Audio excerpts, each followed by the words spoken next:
Jangan lah. Ini kayak bangun. Ya tangga aja kok, banyak tangga nggak?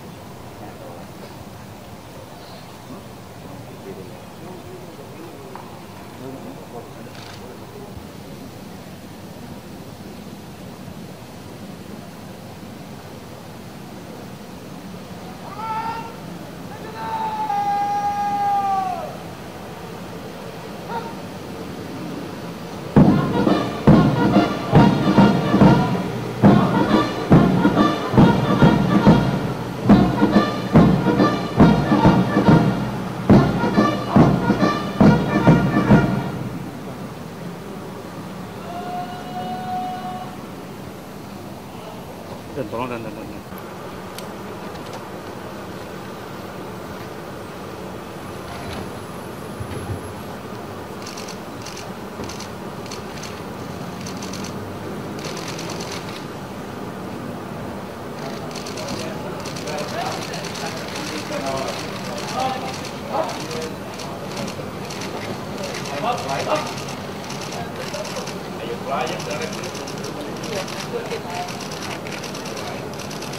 Must be very, very busy, but you will spend your time at the back. Yes.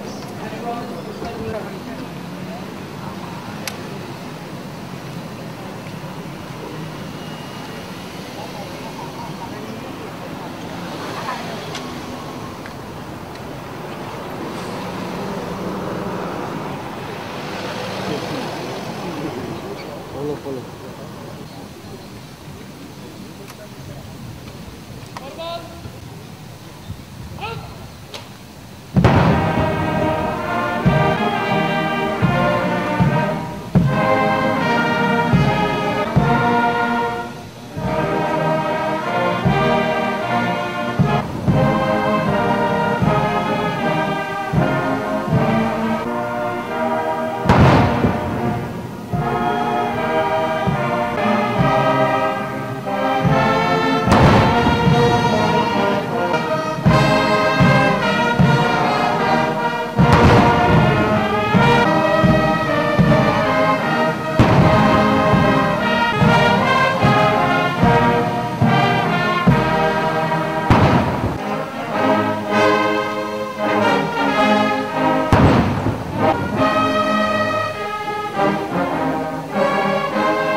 Tapos, upacara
dibanding Bali yang kayak gitu. Lanjut handal.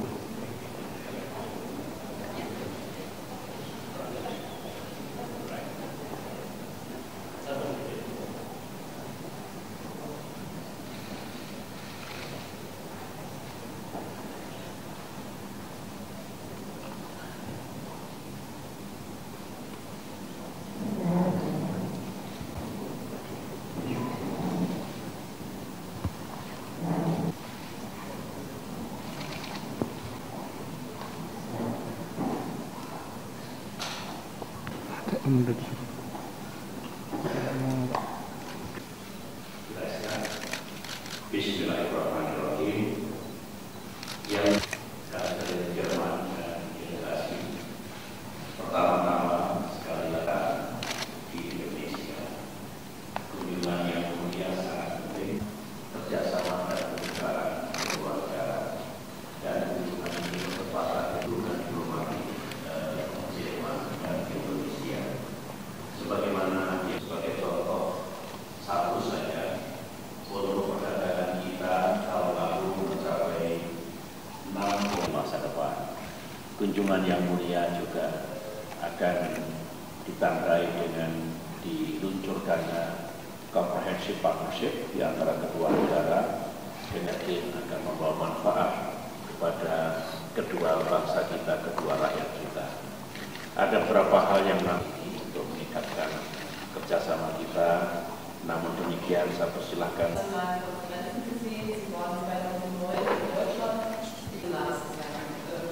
Das Land Indonesien ist von größter strategischer Bedeutung für die gesamte Region und deshalb jetzt von indonesischer Seite uns angeboten haben und wir sehen auch halt eine große strategische Bedeutung. Indonesien hat einen aber Indonesien wird sich in den nächsten Deutschland möchte hier ein guter Partner sein, die zum Wohle beider Seiten sich darstellen. Können wir mit unserer Exportstärke auch vieles anbieten, wenn wir uns anschauen in der Wirtschaft.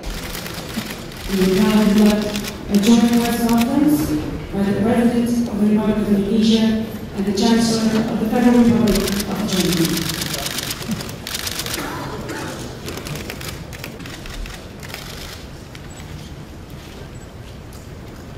Bismillahirrahmanirrahim.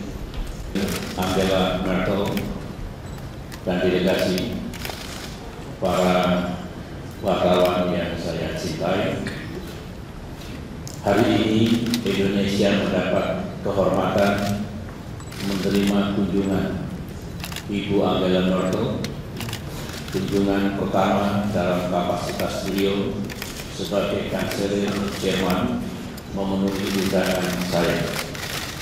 Kunjungan ini sangat penting karena kami bersepakat untuk meningkatkan kerjasama dan kemitraan di masa mendatang. Meskipun hubungan bilateral kedua negara dalam keadaan baik dan terus berkembang. Di samping melaksanakan pertemuan bilateral dengan saya pada hari ini, saya gembira bahwa Ibu Merkel juga melakukan sejumlah aktivitas, antara lain menghadiri pertemuan antar dunia usaha private sectors untuk kepentingan kedua negara kita, juga mengunjungi peringatan dini early warning dari tsunami, di mana Jerman memberikan kontribusi yang besar. Kemudian beliau juga akan berkunjung ke Mahkamah Konstitusi, sebuah institusi yang penting bagi Indonesia. Juga beliau akan bertemu dengan kalangan civil society yang juga patut untuk beliau temui dalam kunjungan di Indonesia ini. Tentu saja semuanya ini menunjukkan bahwa kita ingin benar-benar meningkatkan hubungan bilateral kita. Kunjungan beliau ke Indonesia juga ditandai dengan peluncuran kemitraan comprehensive partnership melalui Jakarta Declaration atau deklarasi Jakarta yang cakupannya sungguh komprehensif, yang doable dan betul-betul bisa dilakukan oleh kedua negara di masa mendatang. Dalam pertemuan tadi yang berlangsung secara produktif dan konstruktif, pihak Indonesia menyampaikan usulan sebagai prioritas dalam kerjasama kita di masa mendatang yang saya sebut dengan formula 5+3. Pertama adalah kerjasama di bidang ekonomi, utamanya investasi dan perdagangan. Perdagangan kita naik dari tahun 2010 ke 2011 sebesar 11%, dengan jumlah hampir mencapai 7 miliar dolar Amerika Serikat, jumlah yang baik di dalam dunia mengalami krisis. Namun kita bisa berbuat lebih banyak lagi di masa depan, dan saya sampaikan kepada Ibu Merkel bahwa Indonesia juga meningkatkan perekonomian untuk 15 tahun mendatang. Kami mengundang kerjasama dalam kaitan itu. Yang kedua adalah di bidang kesehatan. Jerman memiliki teknologi dan kecanggihan dalam bidang kedokteran dan kesehatan. Kami berharap kita bisa bekerja sama lebih baik lagi. Yang ketiga juga di bidang pendidikan. Kita ingin kita meningkatkan kerjasama kita. Indonesia berharap lebih banyak lagi engineer, ahli teknologi yang bisa melakukan pembangunan di negeri kita.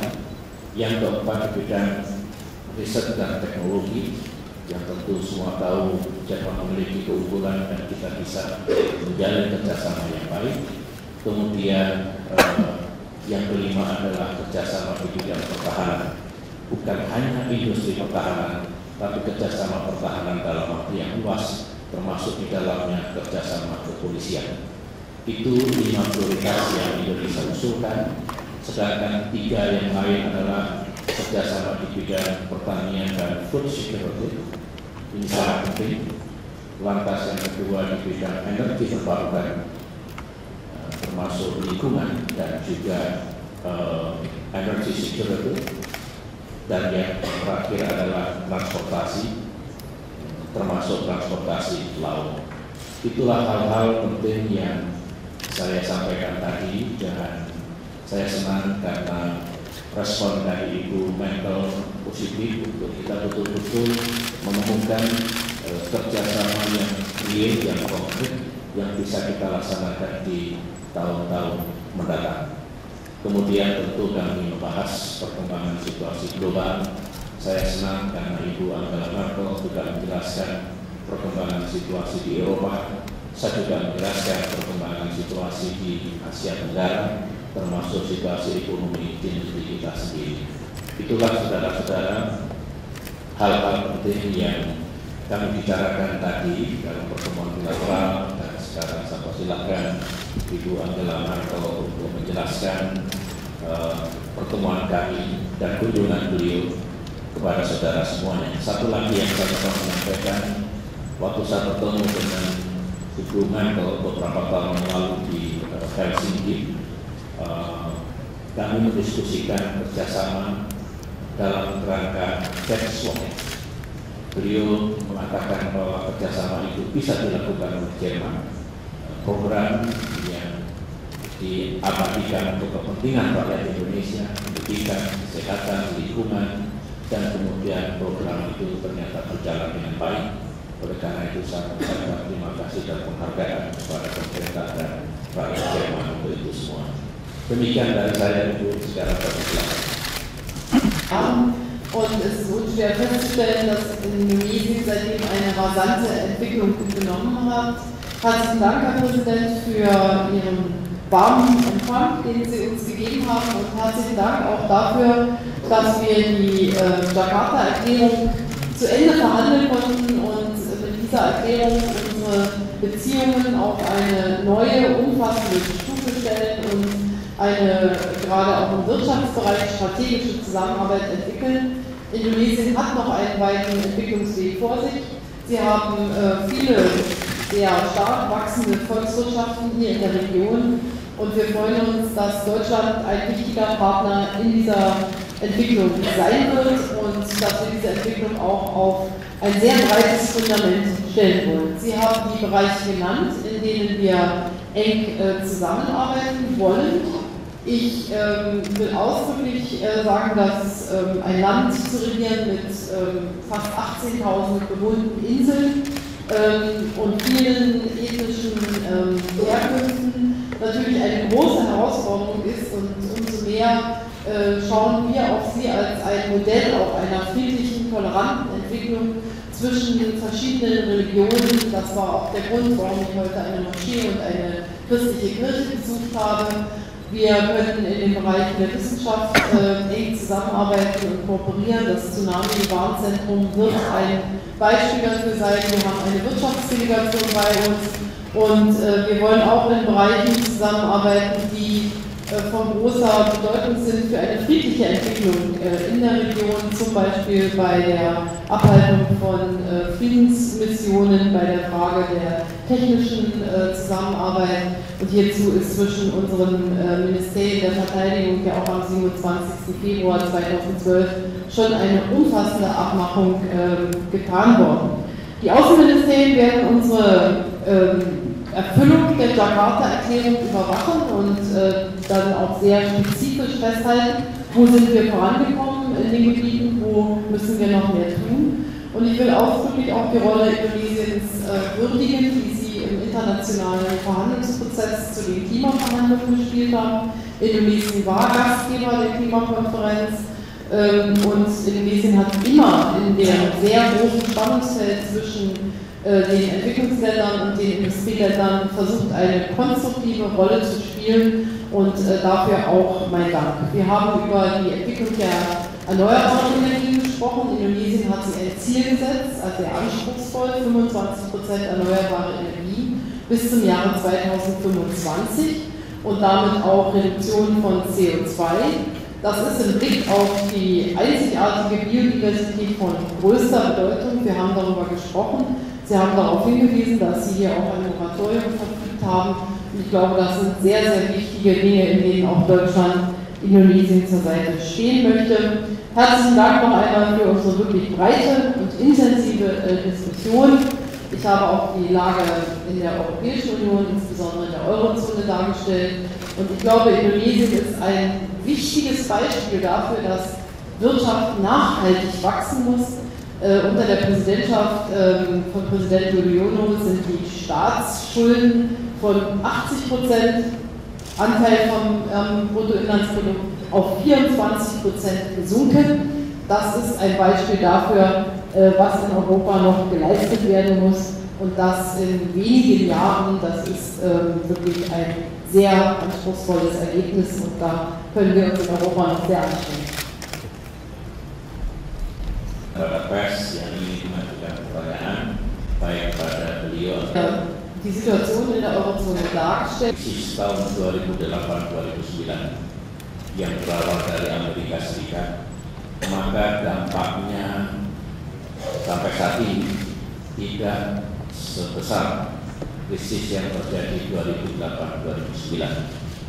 Waktu itu pertumbuhan ekonomi kami yang rata-rata sudah di atas 6% mengalami kontraksi, tumbuh hanya sekitar 4,3% pada tahun 2009. Sedangkan sebutlah apa yang terjadi di Eurozone sekarang ini, meskipun tetap ada dampaknya terhadap Indonesia, tetapi kuartal pertama kami kemarin ekonomi tumbuh 6,3%. Harapan Indonesia kuartal kedua mudah-mudahan kurang lebih sama.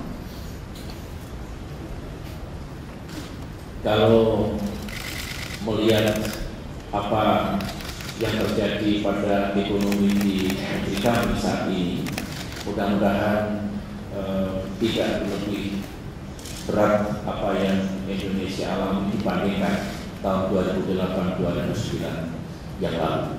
Dan saya tetap optimis bagaimanapun akan ada solusi. Di Eropa sebagaimana dulu kami ada solusi untuk Asia dan Indonesia yang pernah tumbuh minus 13%, dengan kerja keras kami juga bisa pulih dan kurang dari 5 tahun sebetulnya kami sudah kembali tumbuh positif. Thank you very much. My name is Indra from Menjaga kelestarian hutan tropis yang ada di Indonesia. Yang kedua sebenarnya menyangkut kerjasama pertahanan dan rencana pembelian atau pengadaan tank dari Jerman. Saya jawab yang pertama dulu. Indonesia sangat serius untuk menjaga lingkungan kami, untuk memproteksi hutan kami. Di waktu yang lalu, saya kira bukan hanya di Indonesia, di seluruh dunia ada kesalahan dan kelalaian semua bangsa untuk menjaga lingkungan hidupnya. Dan kosnya, harganya sekarang sudah kita rasakan. Oleh karena itu, sebenarnya kita merasakan semangat atau spirit yang tinggi dari semua negara untuk bekerja sama menjaga lingkungan hidup, combating climate change dan juga global warming. Di Indonesia yang kami lakukan sekarang ini adalah kita akan menurunkan emisi karbon sebesar 26% sampai 2020. Saya katakan 20 bisa dicapai. Mengapa? Karena kalau dari transportasi jumlahnya masih relatif kecil. Yang bisa meningkatkan emisi kami adalah hutan. Hutan itu 2 hal. Satu, kebakaran hutan. Yang kedua, penggunaan lahan gambut. 4 tahun terakhir, kebakaran hutan sebagaimana yang terjadi di waktu yang lalu sudah jauh berkurang. Dan ini secara drastis mengurangi emisi karbon kami. Yang kedua, kami telah mengeluarkan moratorium untuk tidak memberikan izin pada penggunaan lahan gambut dan juga penggunaan atau pengusahaan hutan primer. Tetapi tidak cukup hanya itu. Kami juga melakukan langkah-langkah deforestation, combating illegal logging, kemudian combating forest fire, saya sebutkan tadi. Lantas setiap tahun mengingat hutan tropis sangat penting, kami menanam 1 miliar pohon dengan harapan 20 sampai 30 tahun dari sekarang Indonesia will be greener, dan kemudian kerusakan hutan yang puluhan tahun terjadi bisa kami perbaiki. Kami senang dengan kerjasama internasional untuk ini dan terbuka. Saya pernah bertemu dengan pimpinan Greenpeace, saya bertemu dengan pimpinan WWF, saya mengajak NGO environment untuk bekerja sama. Kritiklah Indonesia kalau ada yang kurang, tapi selebihnya mari kita bekerja sama. Itu yang pertama. Yang kedua, masalah kerjasama pertahanan. Sebenarnya kerjasama pertahanan yang menjadi pilar comprehensive partnership Indonesia dengan Jerman, itu juga Indonesia lakukan dengan sejumlah negara. Kerjasama pertahanan ini bentuknya banyak sekali, bisa dalam kerjasama pendidikan, pelatihan, saling kunjung, kemudian juga dalam bidang industri pertahanan, research and development, joint production, joint investment, dan bentuk lainnya, termasuk procurement, pembelian. Kalau saya Indonesia, sistem persenjataan yang bisa dibikin di Indonesia, kami adakan di dalam negeri. Yang belum bisa kami bikin, kami mengadakan atau membeli dari negara-negara sahabat, negara misalnya Eropa, Inggris, Amerika Serikat, Australia, dan sekarang Jerman. Dan yang jelas tujuannya positif.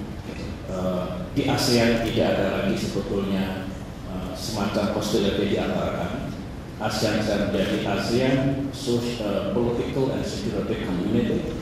Tapi terus terang 20 tahun Indonesia tidak memodernisasi persenjataan kami karena kesulitan ekonomi dan prioritas untuk kesejahteraan rakyat, sehingga generasi persenjataan kami tertinggal dengan negara-negara sahabat. Padahal Indonesia memiliki wilayah terbesar dan ekonomi terbesar di Asia Tenggara ini. Saya pastikan semuanya itu transparan, terbuka, dan tidak ada niatan apapun untuk disalahgunakan persenjataan yang dibangun Indonesia. Indonesia tidak pernah menggunakan tank, helikopter, pesawat tempur, artileri untuk menembaki rakyat kami. Itu semuanya adalah untuk standby army, untuk pertahanan kedaulatan, dan dengan semangat harapan kita kawasan tetap stabil, peaceful, dan tidak perlu kita harus menggunakan kekuatan militer, tetapi sebuah negara tentu memerlukan minimum essential force untuk kepentingan negara ini. Demikian penjelasan saya. Bisa saya bantu dulu Ibu Menko. Saya menyampaikan kepada beliau bahwa kerjasama di bidang ekonomi ke depan itu memiliki cakupan yang luas. Saya gambarkan bahwa 15 tahun mendatang Indonesia akan mempercepat dan memperluas pembangunan ekonomi di seluruh dunia. Sektornya banyak, termasuk infrastruktur building, agriculture, industri, manufacture, transportation, dan lain-lain. Dan saya mengundang sebagai comprehensive partner, strategic partner, bersama-sama dengan mitra yang ada di Indonesia untuk bekerja sama dan mendapatkan peluang untuk itu. Tetapi tentu pemerintah mendorong dunia usaha. Kami hanya menghasilkan policy yang benar, regulasi yang benar. Selebihnya those two private sectors yang harus sering bertemu untuk mendapatkan opportunity untuk kerjasama. Sebagaimana tadi saya katakan, untuk urusan pertahanan saya ingin kembali sedikit. Pemerintah tidak masuk ke dalam wilayah yang menjadi domain Kementerian Pertahanan ataupun TNI ataupun Polri, tapi basic policy kami adalah kerjasama pertahanan yang luas dengan Jerman dan dengan beberapa negara sahabat. Jadi khusus infrastruktur, khusus pembangunan yang kami tawarkan di berbagai koridor seperti ini. Wir haben einige Dinge an die Angela Merkel atas penjelasannya. Ladies and gentlemen, members of the General Conference, thank you very much for your attention, and thank you very much to the members of the press. Their Excellencies will now lead 3 credential halls.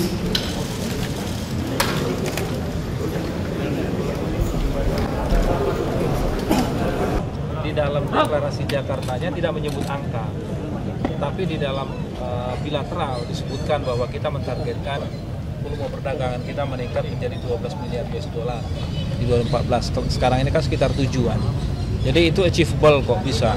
Dengan kalau kita bandingkan 2010 ke 2011, itu kan peningkatannya itu hampir 10% kan.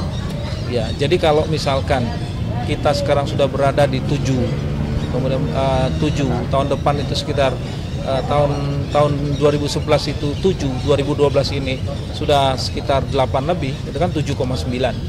Maka 2014 sangat mungkin kita mencapai 12 miliar US dollar. Cara yang dilakukan apa Pak? Ya? Cara yang dilakukan. Nah itulah tadi maka kita minta para pengusaha dan pemerintah membuka peluang, kita membuka ruang regulasi dan sebagainya untuk mempermudah trade yang saling komplementari. Kita kan punya kekuatan untuk di bidang palem segala macam ya, dan tentu saja yang bernilai tambah kita bisa ajak kerjasama untuk meningkatkan investasinya di sini. Jadi itu yang sesuatu yang kita targetkan. Dan beberapa program-program quick wins, kemarin saya mimpin rapat dengan para menteri-menteri terkait yang ada kaitannya dengan 5+3, karena kan programnya itu 5+3 difokuskan. Kita sudah mentargetkan beberapa program quick wins dan kita plot di dalam 6 koridor kita itu di mana kira-kira. Nah, oleh sebab itulah kenapa penting vessel tadi itu yang dikembangkan untuk meningkatkan konektivitas di bagian timur ini, di koridor 5-6. Ekspor kita meningkat berarti Pak ya? Kalau ekspor kita bisa kita genjot Pak ya? Iya. Apakah demand mereka akan meningkat? Sedangkan mereka masih krisis, belum ada kepastian gitu. Dalam krisis itu tentu saja ada, misalkan begini, kita bisa mengatakan bahwa dunia krisis, tapi orang harus tetap makan, rakyat harus tetap butuh pangan pokok. Kita punya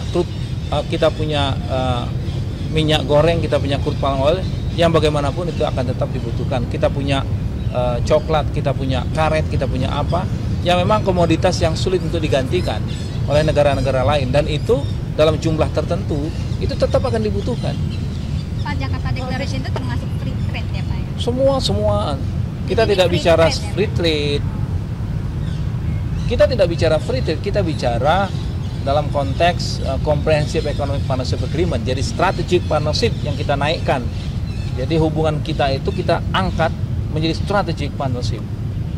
Oke? Kalau untuk nilai pembelian tank Leopard itu sendiri? Tanya Pak Pur itu. Ini apa sih Pak, nilai? Saya nggak tahu. tadi yang untuk masalah IMF tadi memberikan Iya, Pak. berapa jumlah berapa Pak ke IMF? Dalam Indonesia. bentuk apanya sih Pak? Dalam bentuk surat berharga atau? Begini, saya kan sudah sampaikan bahwa the reason why-nya itu ya, kenapa ya? Saya sudah banyak tadi menjelaskan. Indonesia saat ini berbeda dengan ketika IMF masih menghutangi kita. Kita sekarang tidak punya hutang apa-apa dengan IMF. IMF sudah melakukan reform. Memang ini sensitif buat masyarakat kita, memberikan pinjaman, meminjam apalagi, tetap sensitif. Namun demikian, Indonesia ini negara yang sudah menjadi anggota G20. Kita tumbuh.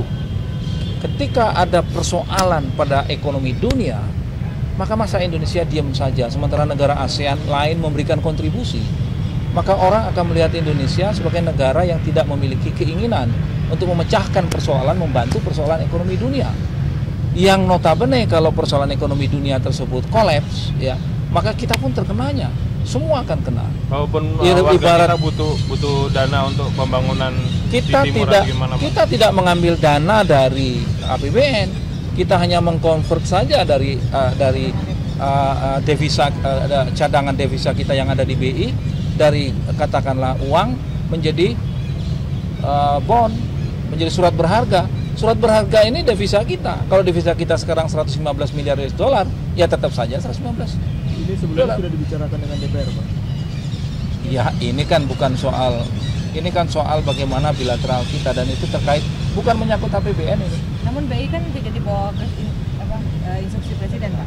Ya, BI itu negaranya Indonesia.